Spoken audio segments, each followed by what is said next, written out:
I don't know. He's just like a teenager who never grew up, and he never grew to understand, like, I don't know, how the world works. Like, people are not going to do things for you. Nobody owes you anything. That's the thing. He thinks people owe him things because people have been in his employ, like, throughout his whole life. He's had servants doing things for him. Well, that's not how it is. Like, on the bottom of society, nobody has that.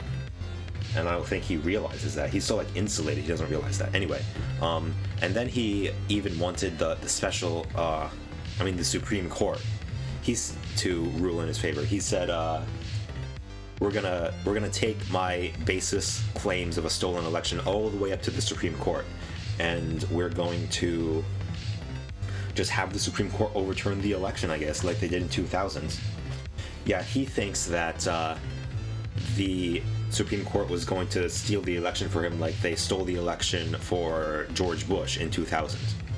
Well, honestly, they might have done that if the election was a lot closer, right? I mean, the election of 2000 was very, very close. It came down to just Florida, right? It came down to just like a few hundred votes in Florida. And, yeah, the Bush v. Gore case was such BS, man. I don't know how it went through, but it was a 5-4 decision, right? And then, yeah, people talk about the Supreme Court becoming illegitimate. In a lot of people's eyes, the Supreme Court became illegitimate that day they came out with that ruling. I was like, Al Gore won. Al Gore should have won. Al Gore won the popular vote, right? And he should have won the electoral vote if it wasn't for these election shenanigans being pulled in Florida. They literally did a riot, the Brooks Brothers riot, where they stopped votes from being counted by force. It was sort of like the baby of January 6th, right? Using just like a violent mob to stop the counting of votes. That's sort of what they were trying to do in January 6th. They were trying to stop the counting of, well, they were trying to stop the certification of the election, which is more like a ceremonial thing. I mean, there's nothing to do really at that point. It's like the votes have already been cast. The election has already been won.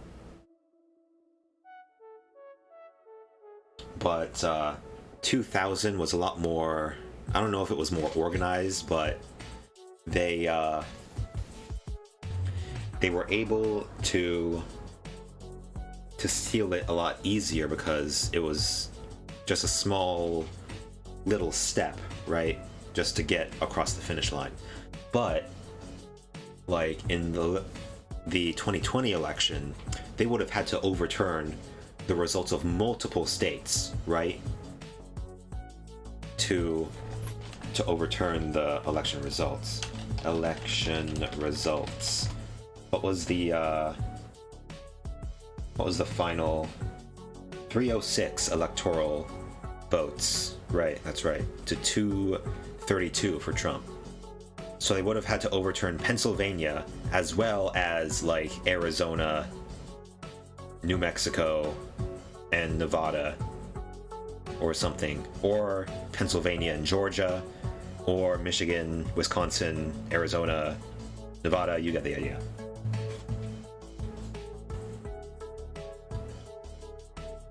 And I don't know, it seems like people like average, like conservative machine politicians, like on the state level, they were not willing to go to bat for Trump the way they were willing to go to bat for George Bush. I feel like Trump was just radical enough, it seems, to alienate the moderate conservatives. I know it seems like, oh, the MAGA conservatives, the MAGA wing of the party, the far right, like proto-fascist wing is like in charge of the party now, so like who cares about moderate conservatives? But moderates do exist still in the conservative party. It's still a thing.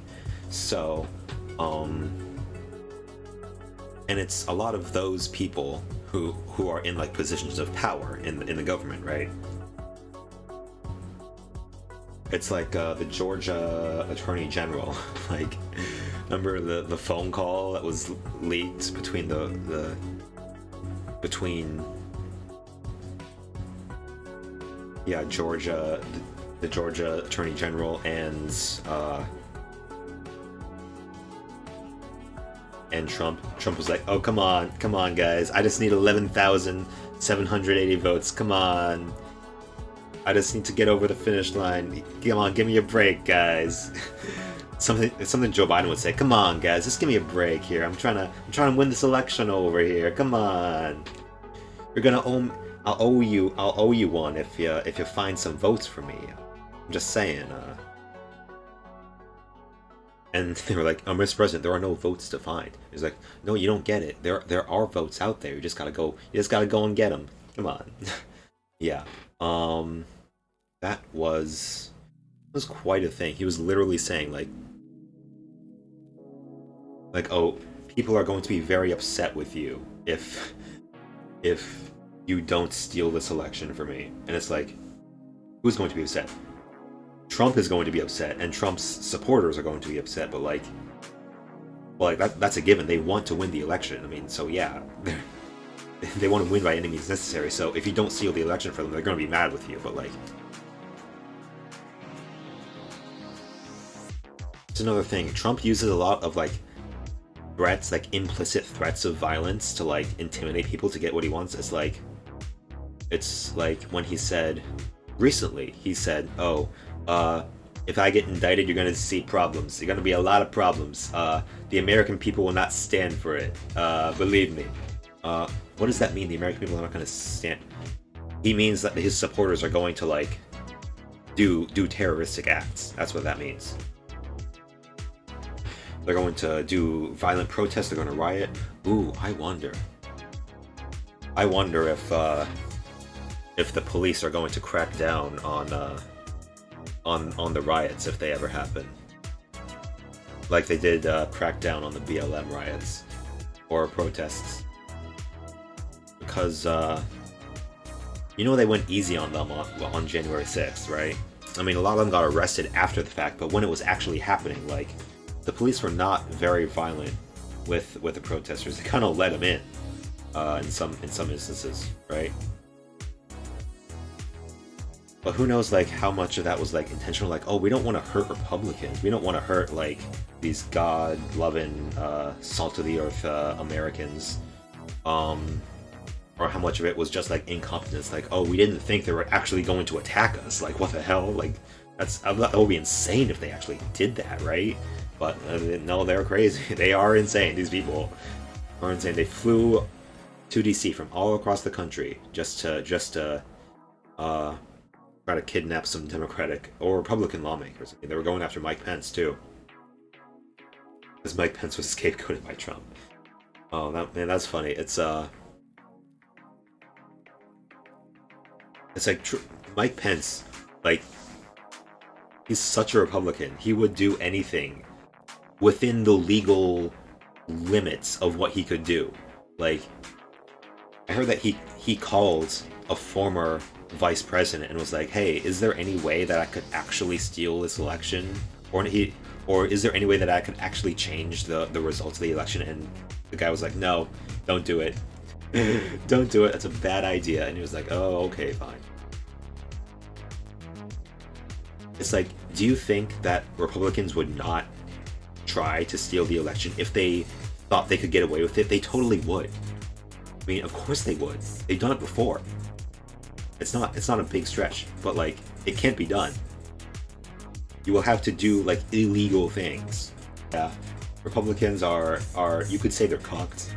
They're still bound by the limits of the law. You could say yeah, the rhinos are unwilling to do what needs to be done to protect this country, to take this country back. Yeah. Anyway, back to the article.